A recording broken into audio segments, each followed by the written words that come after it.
Hey, everybody. Welcome back to another episode of Built Like This podcast. I'm your host, Maxine, on episode 332.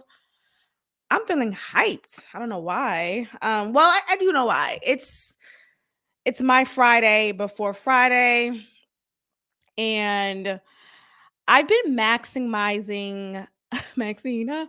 I've been maximizing my days. Like I've been really being intentional of so far. I'm taking this day by day. I'm just pacing myself. But with all that I have on my schedule, it's pretty nice to know that there's always time for that. It just depends on how you manage your time, right? Anyway, let's get into this episode. So Michelle Obama revealed that she became a mother due to IVF. Okay. Now, what is this going to spark?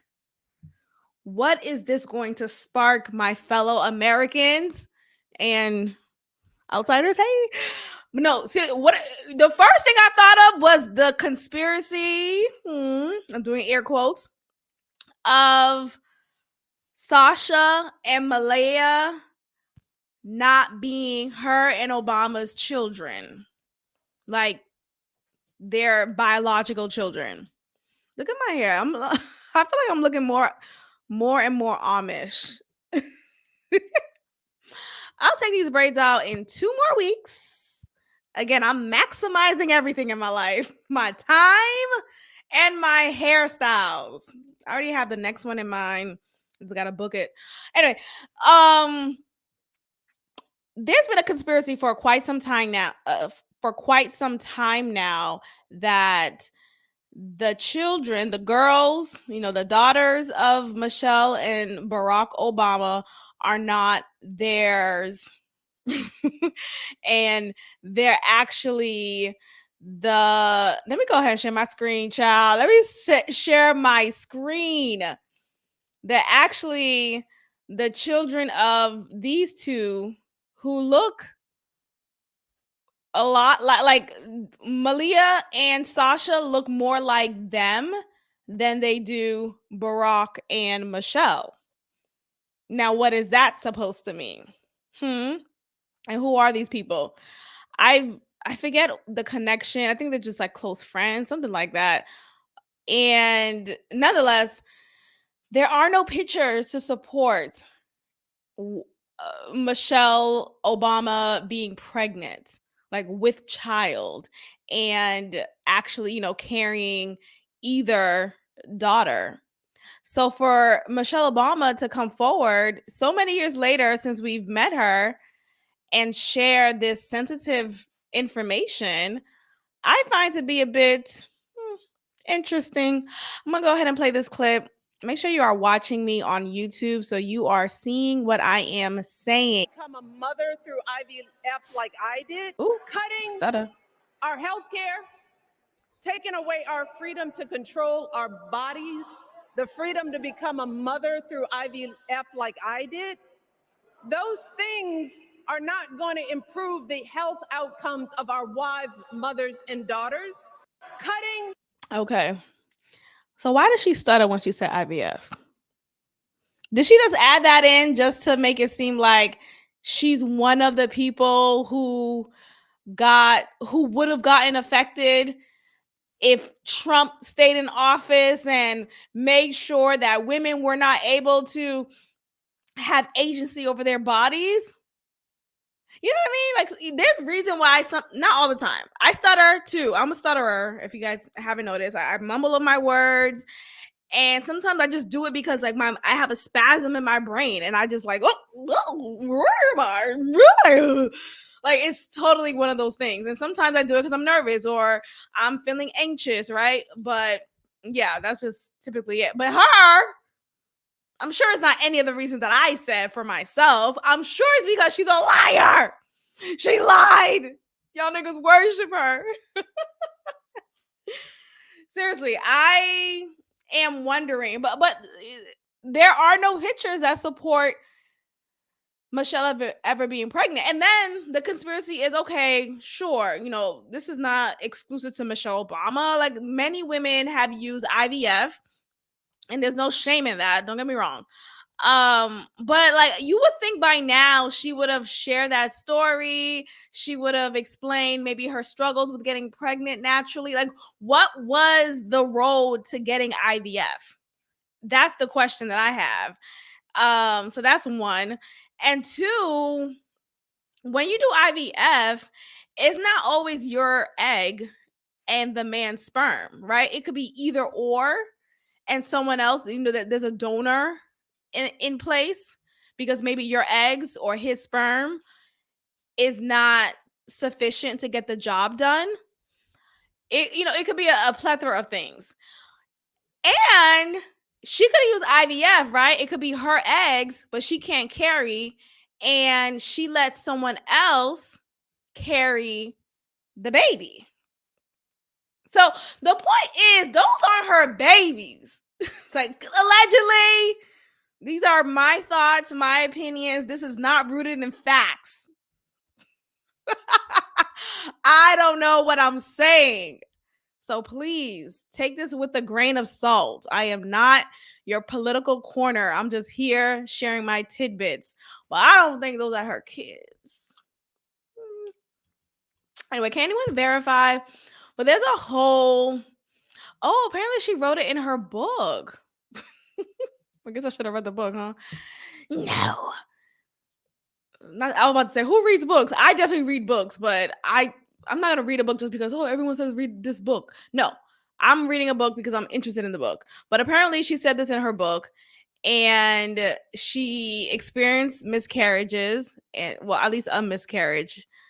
And that is so terrible. So I'm sorry about that. Just, have some sensitivity in my tone. But I feel like, in addition to having it in your book, sometimes on book tours or whenever you're promoting a book, and I remember she was on this massive tour promoting her book, she would have had a little tidbit talking about this, or something like that. So I'm just wondering, how come there isn't an interview of her saying this at some point? She says here that she felt lost and alone after suffering a miscarriage 20 years ago. And she and Barack Obama underwent in vitro fertilization to conceive their 2 daughters.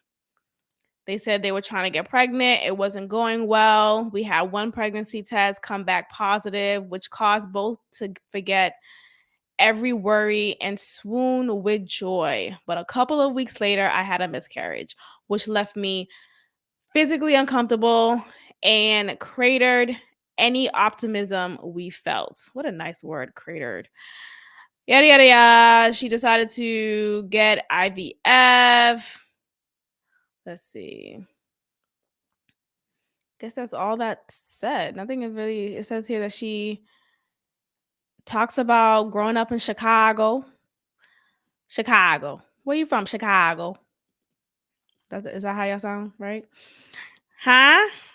Confronting racism in public life and becoming the country's first Black first lady. Okay, this is like a little tidbit. It doesn't really give me more detail. Like, how many rounds of IVF? Let's see. Yeah, it doesn't really... I mean, maybe in the book. Read the book, y'all. Anyway, I just thought it was a little fun info here, because for so long, that has been the conspiracy. It has been the conspiracy that those kids aren't her kids, and that Michelle is really Michael.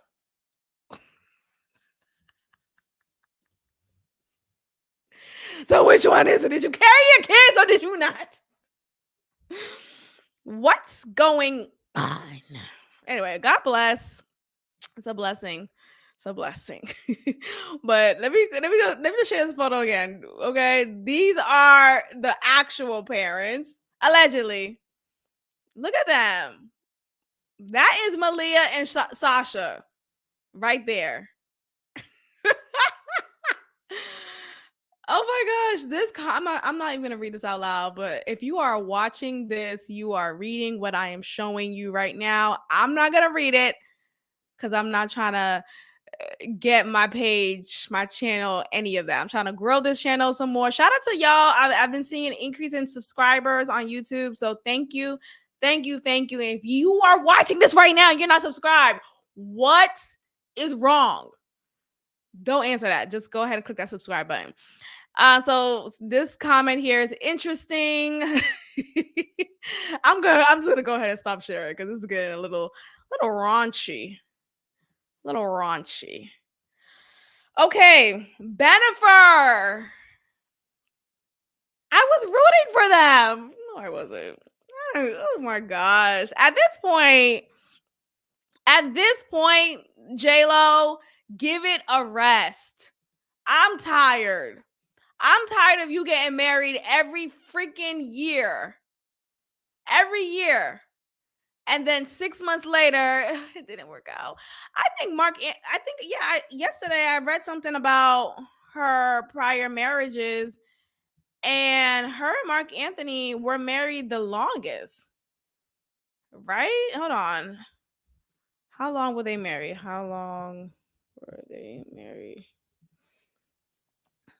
Yeah, they were married for a decade. So she gave that a shot. What I don't know. She and Mark Anthony, they share twins together. They have 14-year-old twins. So during that marriage, they birthed twins. And I want to say, did she do IVF too? I feel like she did. Anyway, the point is, when I think about Ben Affleck and J-Lo, I remember when they first became Bennifer. It was mind-boggling. The earth shook. I felt the earth shook. I remember seeing him in her music video. One of them. The video's playing in my head right now where she's wearing all white and she's like, it's a puffy coat. And yeah, he's looking cool. Like, he's not looking like a regular white boy. He's looking like some, ooh, okay, you a J-Lo type of white boy from Boston. And he parked the car. So it was so cute. Like, they look very cute. You wouldn't think this spicy Latina with Ben Affleck. They got engaged and did not make it to the altar. 20 years later, they found themselves back to each other, and it was like, oh my gosh, is this a rekindling situation? Oh my gosh, they finally found each other again. Love wins.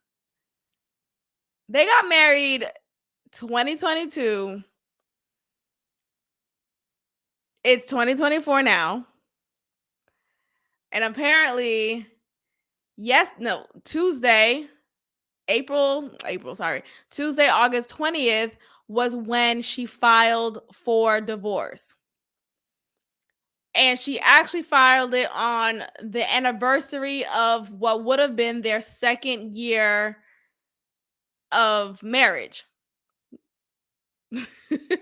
So it's like, dang, you couldn't wait a day? Oh, it was a little petty, in my opinion. But apparently, they've been separated since April of this year. So, all in all, they really were married for a day. If my math is correct, they were married for a day. Like, no, it was a year and a month at most. Look, I mean, she is last time I heard about her net worth, $400 million. I mean, I guess she could afford it. The back and forth, the forth and back, it is what it is, right? But I just don't understand the need to continue back and forth getting married when you're just going to get divorced a year later. TMZ says here Jennifer Lopez has done what seemed inevitable. She's filed for divorce from Ben Affleck, and legal docs were filed in LA. But they were not filed by a lawyer. Apparently, Jennifer did it pro per, meaning by herself and without an attorney. She said, look, I'm not going to call Johnny whoever. I know he's since deceased, but the point is the point. I'm ready to move on. And so that is what she did. And apparently there was no prenup in their marriage. So I mean, I don't presume that they would have a nasty separation. I don't think so. I feel like Ben Affleck, he's not the type of guy. And J-Lo doesn't seem to, like, I don't know. I feel like I can't picture it. I don't know, right? Who knows? But the couple got married in Las Vegas on July 16th, 2022. However, August 20th is also very significant in Bennifer lore. This marks the second anniversary of the huge and more traditional wedding ceremony they held in Georgia. Got it. So the wedding ceremony that they had in Georgia is the date in which she decided to file for divorce 2 years later. Now, here's a real shocker. JLo does not say in her docs whether there's a prenup, and sources with knowledge tell TMZ there is indeed no prenuptial agreement. Let me double check. JLo net worth. How much is she worth? $400 million. $400 million. Okay. That's because I'm real. That's from that. And her movies. Ben Affleck net worth 150. You would think Ben Affleck will be, I don't know. He's more of a longer. I don't know. When I think of Ben Affleck, I immediately think, oh, well, you got J-Lo with the tours, her music tours. So all of that probably added up to her net worth. And Ben Affleck, he's not a musician. He's just an actor. Interesting. Okay. Well, yeah, there we have it. They're getting a divorce. Shout out to Brown Sugar. Brown Sugar, babe. She says here, well, allegedly, someone said that she said she's heartbroken. She really wanted this to work. Why didn't it work? Well, let's make some assumptions, because what else can we do? An assumption is Ben Affleck apparently he's been sober, but with anyone who suffers from addiction, every day is an opportunity to fall off, right? Like every day is not promised that you'll be the best sober person ever. So you take it day by day. So prior to his current sobriety, he was struggling with alcoholism and I believe gambling also.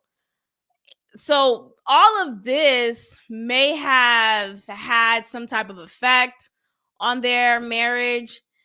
I also wonder if Ben Affleck, was his mood unbearable? Because sometimes when you can't get a drink and your partner is able to drink, she doesn't have a addiction, she's not struggling.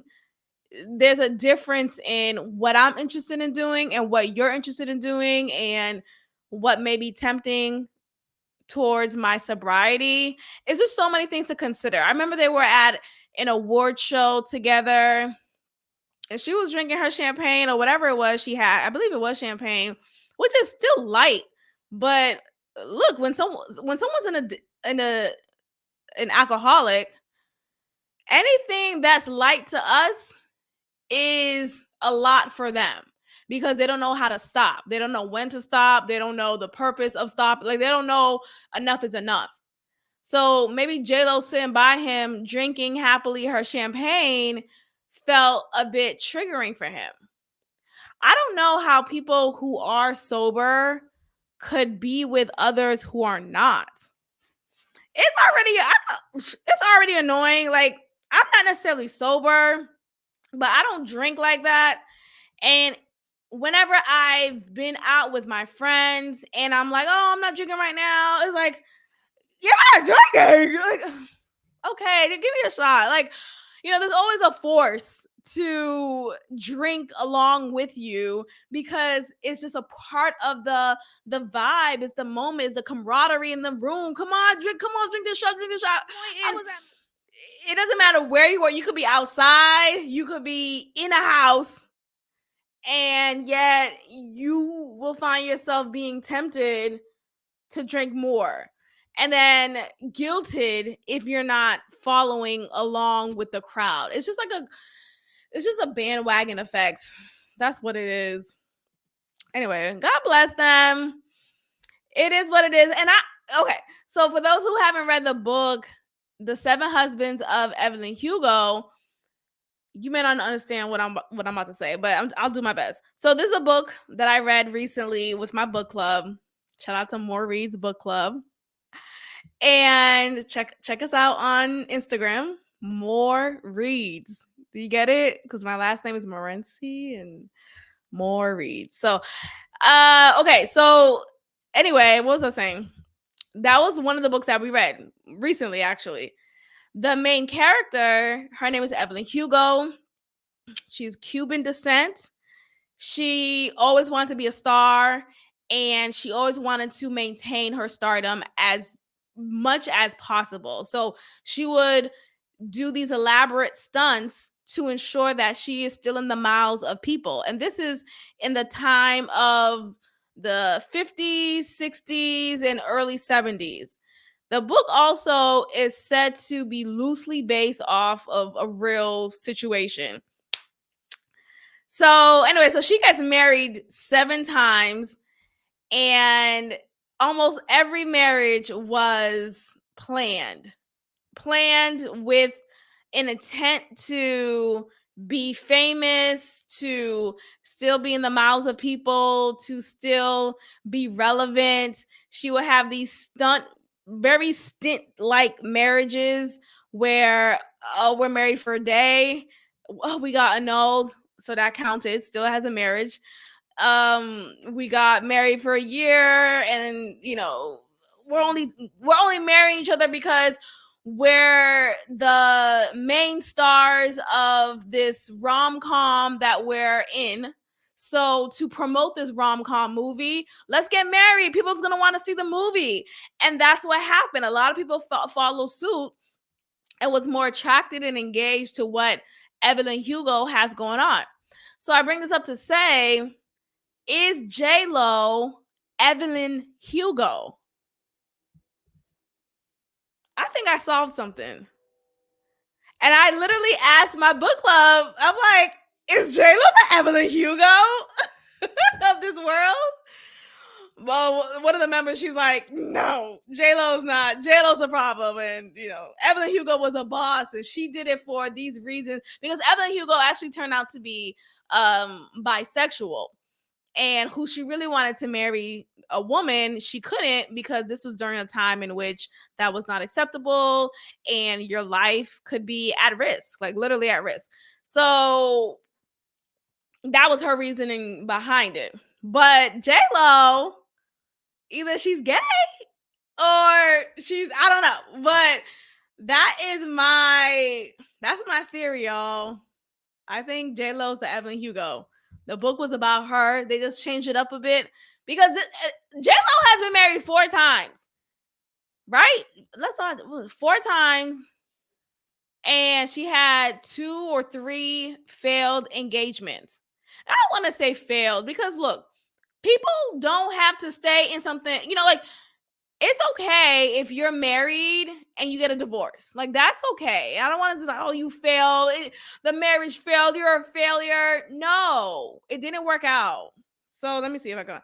How many times was J-Lo engaged? Okay, my God. Oh, wait, doesn't count. Okay, their split also marks the end of Jennifer's 4th marriage, having been engaged 6 times, and Ben's 2nd. He was previously married to, Jennifer Garner. We know that.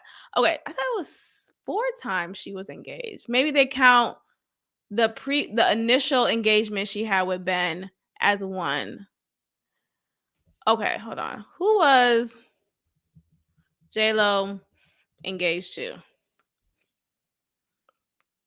But before Alex Rodriguez, was somebody else. Anyway, okay, there we go. Dating to history. Okay, so she was married. Let me go ahead and just share this screen. It's fascinating. I think it's fascinating. So follow along. Oh, fuck. Okay. All these damn ads. Okay, I remember this guy when JLo was Selena. Anything for Selena. She was married to this guy, Ohani Noah, who is or was at least the producer of what was he producer of? I don't know. All right. Wait, she was engaged to Diddy? Oh no, it was just how am I going through all this? This is too long already. I can't keep up. Child, just look at the images that I'm showing y'all. You see Mark Anthony. We saw Diddy, but she wasn't engaged to Diddy. She was just with him, and that infamous dress that she wore while she was with him, that green one. Chris Judd, he was her background dancer. Mark Anthony, we know they were married for 10 years. Then, Casper, I forgot about this guy. Wasn't he another background dancer? Were they engaged though? Huh. I don't know. Drake? Okay, I'm done. Not Drake. Enough. Anyway, God bless. I mean, sometimes you gotta try and try again. Someone said, "Oh well, I could admire. People could admire J-Lo's desire to still get married and to still love and to not lose hope and all these." I'm like, okay, but why are you still getting married? Like, I don't know. I just feel like after maybe the second or third one, doesn't it lose the vitality, the spark? Something like the glitter goes away. Like, I don't know. Anyway, God bless. I'm sure she'll be fine. She moves on like nobody. Like she she moves on. Good for her. Okay, and Ben Affleck, I like him. Ben Affleck is he's a good man, Savannah. Seriously, I think he's a good man. I really do. I know he had, and I talked about it on an episode a while ago when he and J-Lo initially got together. He had an interview with somebody and he said how Jennifer Garner is the reason why he struggled with alcoholism. And he got so much heat for it because it's like, what? This is the same ex-wife who drove you to rehab, who supported you and, did all these things, and you're blaming her. And I had a different perspective because I am a pick me. No, but I had, and I still have a different perspective because it's not about, he's blaming her, like she's the one to blame. It's about recognizing sometimes when you're with some people, like there are certain people who bring out different aspects of yourself, right? Some people could bring out the best in you, and some people could bring out the worst in you. I remember I was with this guy. He would bring out the worst in me. I would get so angry. I would start cussing. Like, I don't speak like that. I really don't. And to get me mad, it takes a lot for that to happen. And that would happen frequently with this guy. And again, that's specific to that. But with Freckles Bay, I know me and him, sometimes I be doing too much. I know I'm the problem sometimes. But for the most part, it's me who realizes, oh, I'm calm, I'm gentle, I'm kind, I'm loving, I'm affectionate. And that's because he brings it out of me even more. Like it feels a safe environment. It feels like a safe place for that to happen. So anyway, for Ben Affleck, I feel like that could have been the case with him and Jennifer Garner. I'm sure they had great times. They have children together, but they probably were aspects in that relationship and that marriage that made him feel miserable. Sure, made him feel miserable, made him shut down, and made him want to drink and drink some more and more and more. Okay, so I think that's just it right there. All right. Who wants some new lip gloss? My lips are kind of dry right now. Let's see what lip gloss lines are available for me. I see Sexy Red has a new lip gloss line. Do I want to try the Booty Hole Brown shade? Oh, I think I want to do the Gonorrhea shade. I think the Coochie Juice is more my vibe. How about the Yellow Discharge? I'll do that on Wednesday nights. Oh, no. This is it. I found my one. Sex on My Period. That's the one. When I'm ready to be with my man, I'm going to wear that. He likes that. Anyway, these are the actual names of her lip gloss. Each lip gloss is named this silly ass title. And I want to show you guys this photo of her showing her ass. She's not necessarily showing her ass. She is covering her ass with her lip gloss line. You see right there? She's wearing clothes in case you're not watching what I'm saying.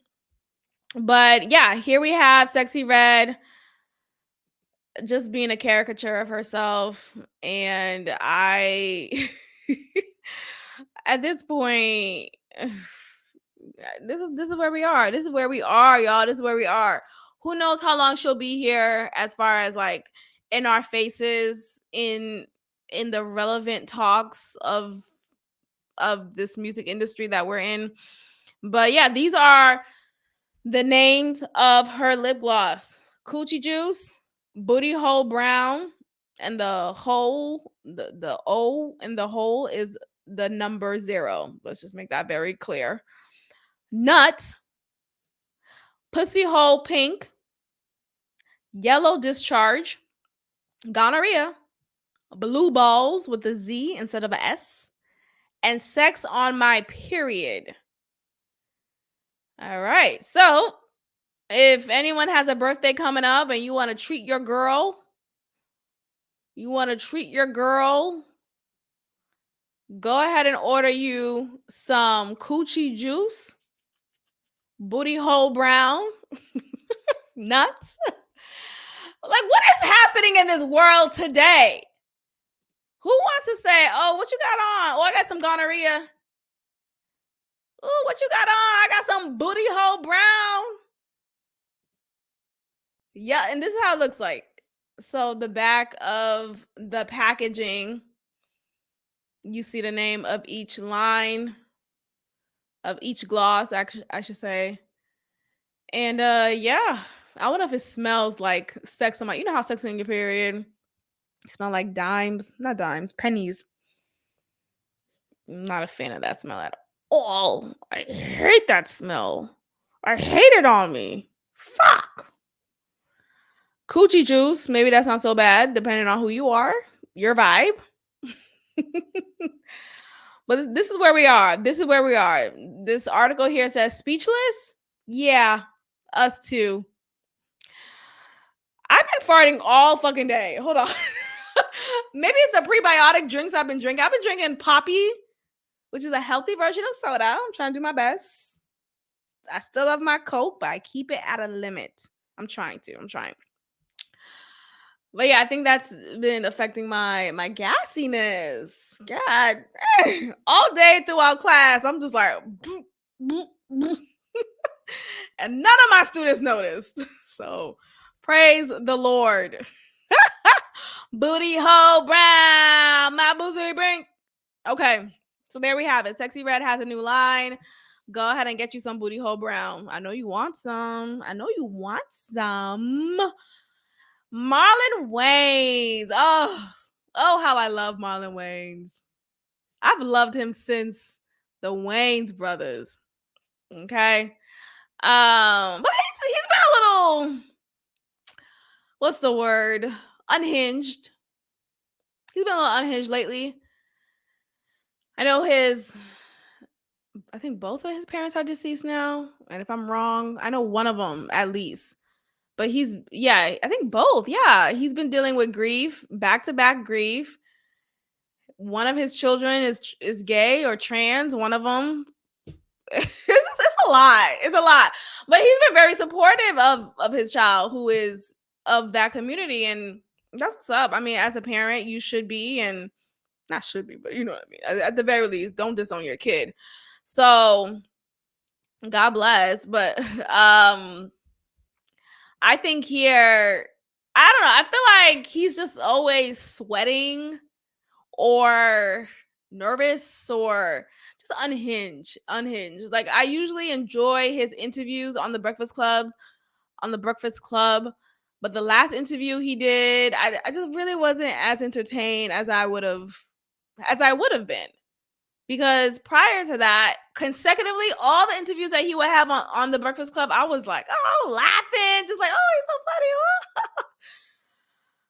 But lately it's been just off, and I think it's because of the grief that he's been experiencing, which is definitely sad. Don't get me wrong, I'm not trying to be insensitive. Oh wait, so he's back in the news and he's clapping back at DJ Vlad. DJ Vlad is a controversial journalist. You guys are probably familiar of him. That name is definitely a familiar name for a lot of us to just immediately recognize. He's this white guy, a Jewish man, air quotes, right? Because is he the real Jew? Is he the real Jew? Okay, well, we're not here for that right now. Anyway, the beloved comedian, the controversial journalist, debated whether Wayans was worth $40K for an interview. Apparently, Marlon Wayans said that in order for him to be interviewed by Vlad would have to pay him. Let's see what it says here. The feud between the two began more than a week ago after Vlad released part of an interview with comedian Aries Spears. Aries Spears is always into some mess. Always into some mess. I kind of want to see him live, though, because for someone to be as flagrant as he is, he must be funny, right? And I remember enjoying him when he was on Mad TV. Mad, you're so mad. Great, so nostalgic. Me and my sister used to watch that show every Saturday night. Anyway, so Aries Spears got a little bit into it. I guess he was agreeing with Vlad. He was trying not to add on to the fuel. But anyway, so in which Vlad told Spears that Wayans asked for more than $40,000 and 30% of future revenue from his interview to appear on Vlad TV. Marlon Wayans got wind of the clip days after its release when a fan tweeted how Vlad would have to pay me $500,000 for an interview with 55% of all revenue made from the video on all platforms. This initial comment led to a long back and forth Friday night, with Vlad clowning the comedian for finding someone with a small following to agree with him and claiming that interviews with the white chicks actor don't get many views online. So basically, Vlad is trying to lowball. Stop. Sorry, Theo. It's just he wants to go for a walk. We've been doing our walks more consecutive lately, and I'm trying to keep up the habit. And it's due time for us to go outside, and we will. But let's just get through this. Little Tourette's. Let's get through this. Let's get through this. Am I okay? I had my class today. So I'm in grad school for my doctorate. So I had my class, my last class for the week. This is the first week. And I'm just ready to unwind. Even though on Saturday I'll be on campus. Anyway, the point is, I'm just like, woo, woo. But I actually appreciate Marlon Wayans for his confidence. I really do. I appreciate his confidence in himself to realize, hey, if you want me on your show, you'll have to pay me. And not only are you paying me this one-time fee, but you're going to give me residual income by making me a 30% shareholder of this product. And I think that's a very wise mindset to have. And it really speaks to the fact that he's aware of the money that is to be made from these interviews, y'all. Like the Shannon Sharp interview with Cat Williams, that made over $5 million. Over five, just to watch the interview, because all the ads that ran through it, mind you, I didn't see any ads because I have YouTube Premium. But nonetheless, there are still ad placements in the interview. Like you'll see in the background or these icons of these different ads. So all that adds up to money, to income, to profit. And all in all, we see that Marlon Wayans is aware of his worth. And to act like Marlon Wayans don't have good interviews, I know I just said that his last interview wasn't the most entertaining for me, but typically he's pretty good. He's pretty entertaining. And people do tune in. People do tune in and watch what he has to say.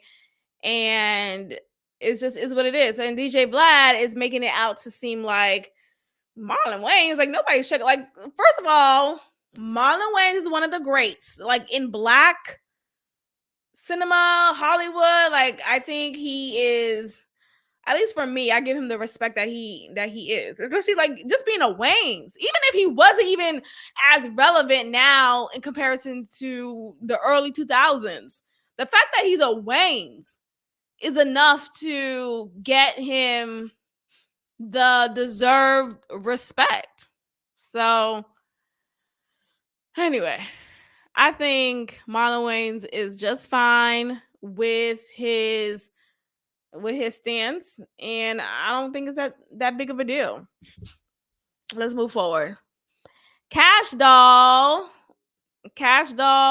is a rapper, a female rapper from Detroit. She has come online in frustration because she has a home in ATL in which she shares the home with the father of her kids, whom she's not with anymore.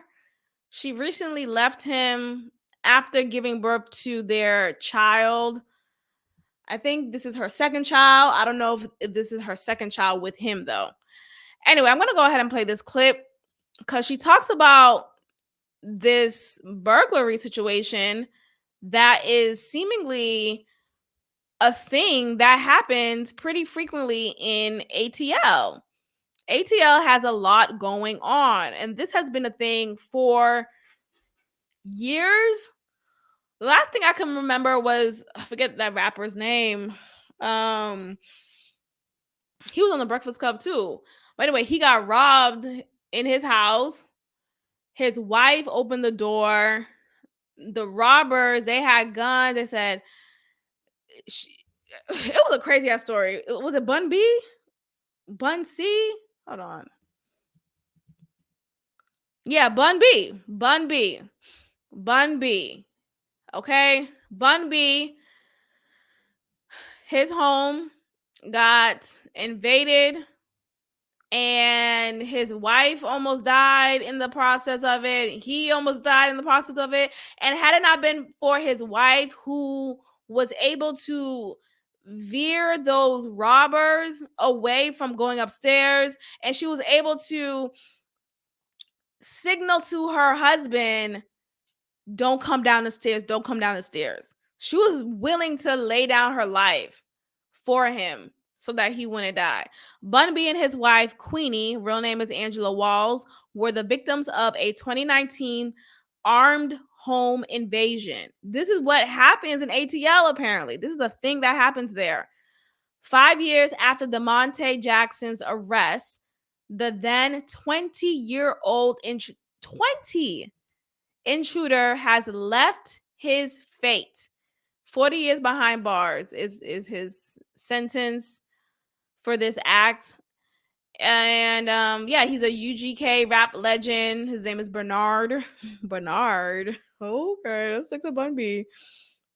He took the stand in court, and I remember seeing this clip, and he was emotional, sad. Well, just like, sad, I'm sure, because of what happened and what could have happened. He could have died. His wife could have died in the process of this invasion. It was a profound testimony that he gave. Let's see what else here. But yeah, so these are some of the things that take place in ATL. Like, this is of the norm, which is very, very, very sad. But let me go ahead and play this clip for y'all from Cash Doll, in which she talks about her home being invaded. Hey, Instagram. So today, I'm about to put y'all in my business. I normally don't put the internet in my business because I just feel like, you share certain things and you keep certain things to yourself, right? But I've been violated bad since I've been in Detroit. I guess people was looking at my story and they see that I'm not home. And they found that this was the best opportunity to run inside of my house and get all my Birkin bags in Atlanta. However, that's cool. They got caught, they got into a shootout with my child's father. And notice how she said child's father. Respect the man. I like that. But I remember she said she was like, nah, fuck, I'm not gonna be with him. Like, she literally gave birth to his kid, and I want to say like a month later, and was like, yeah, this ain't gonna work out. We're not together no more. You can still see your kid and all that, but no. I just thought it was funny. And the police got all of them. And we ain't took no L, So it's a celebration, but it's also sad that it's Black people that's just running inside of people's home trying to take their things. And what if my kids was there? What if my sister was there? What if my mom was there? What if Tracy was there asleep and y'all caught him slipping? They came in with guns. I'm putting y'all in my business today because I'm so upset that Ronnie Mayers, the community leader, and over in Brookhaven and the block that I stay in, because you guys, I stay in a nice neighborhood, She is making it very known exactly where she's staying. That is bold to say the area. But let's go ahead and take a look at life in Brookhaven. I guess it's a very well-to-do area in Georgia. Brookhaven is a city in the northeastern suburbs of Atlanta that is located in western DeKalb County, Georgia, United States. Let's see. What is the ethnicity of Brookhaven, Georgia? 65% white, 12% Black or African American, and 9.2% of two or more other races. What about let's see, how can I say it? Economic class? Yeah. Like, how many high income, low income, yada yada. I'm trying to find that. The medium household income for someone who lives in Brookhaven, Georgia, $167,000, 266. Wow, that's pretty good. That says a lot. So yeah, people are not trying to get robbed, and unfortunately, when beggars are bombarded with wealth, luxury, Birkins. I'm not saying this to say that this is deserving. I feel like I'm starting off that way. But the point is, I think the perspective of a robber, they feel entitled to someone else's wealth and goods, that they think, oh, you're flashing in my face. You want me to steal from you. Oh, you think you could live like this in my face like this while I'm struggling? I feel like that's the mindset of some robbers, at least. So they feel entitled to just go ahead and shake it up. Let me go ahead and continue. Where I'm the only black person on my block and the youngest person on my block, and this man had the audacity to go to the news, Ronnie Mayers. He went to the news and told them that my house is a drug house because it's traffic and a lot of black people there. Because it's always traffic. He just assumed that since it's nice cars and other black, nice, successful people pulling up, that's entertainers, that's friends, producers that have nice things as well, and it's a lot of traffic because I have 2 kids under 2, that I have drugs in my home. The sacrifices I make, how hard I work, everything that I do, for you to just associate me with drugs just because I'm young, black, and successful. That's crazy. That you went to the internet and no, you went to the news, my nigga, and told the news that me and my child father is running a drug house. Like, this is the day. I know the shade room posts stuff I don't want them to post, and they post stuff I want them to post. But today is the day that I need you to post this, because Ronnie Mayers, he need to know why I'm so successful, why I live in the biggest house on the block, why I'm black and I'm the youngest person on the block, and why he keeps seeing all these successful cars and all these foreign whips, and my kids, nigga. Well, there we have it. A frustrated cash doll. And I'm sorry. I'm sorry that she's going through that. That is not okay. Your home should be your safe haven, right? You should not be able to feel uncomfortable in your own refuge, in your own dwelling place. And that's what's happening frequently in Atlanta. It's not okay. Like this, I feel like that's enough for someone to want to move out of Atlanta. Like, why should I not be able to live in a certain fashion because, oh, well, I'll most likely get robbed? I'll most likely experience a home invasion, an armed home invasion. Like, that is not the life one wants to live. So get these predators off the street. Get them off. All right. Nissan Altima may be getting discontinued. People are making a lot of jokes on Nissans, particularly Nissan Altimas. First of all, show some respect. My first car was a Nissan Altima. Had I not sold that car, and like when I moved here, I had my car transferred here. The car was already paid off. I could have still been driving a paid off car, had no car. I'm almost done with my car note though. So, but every time you're almost done with the car note, you're like, I'm gonna get a new car. But seriously, I'm not gonna. I'm planning on not getting a new car in the next, like, at least 2 years. At least 2 years. That's what I'm thinking. And when I do get a new car, I want to have enough put down on the car, and my credit will already be where it needs to be to get a good deal. But right now, I'm not looking at a new car or even a used car. Well, when I say new car, I mean a car outside of what I already have. I'm never talking about an actual new car, like of the same year. It's always going to be a few years back. Always. Because that just makes more sense in my head. And just how my dad explained to me the worth of cars. Like, you lose, what's it called? Appreciation? Is it depreciation or appreciation? But you lose that when you get a car that's brand new. It depreciates. It's depreciation. So yeah, no, I don't really have an interest in getting a new car right now, especially since the market rate for it, like the APR rate, is seemingly high right now because there's not enough demand or supply, I should say, ever since COVID. So definitely not an interest of mine to get a new car, get another car. And I'm just going to sit in the fact that I'm almost done paying it off. I'm going to just relish in that and not having a car note for the next couple of months at least. Anyway, let's show some respect to Nissan because I'm still with a Nissan. I love my Nissan down. I'm with the Maxima now because Maxine. But prior to that, like I said, I had an Altima. I had an Altima car, and it was great. It was a great car. Sufficient, durable, good on gas, cute. It was great for me.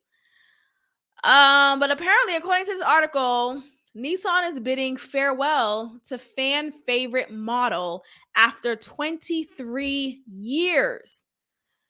The change will see just one sedan in Nissan's lineup starting in 2027. So basically, the Altima version that we see today of Nissan will no longer continue, will be no longer. Nissan's plans to discontinue the Versa subcompact and the Altima mid-size sedan after the 2025 and 2026 model years, respectively.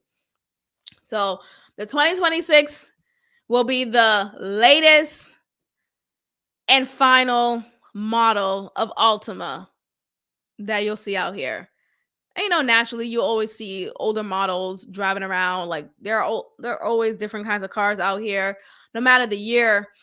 So you'll still see it around, but there will no longer be a new one made post 2026.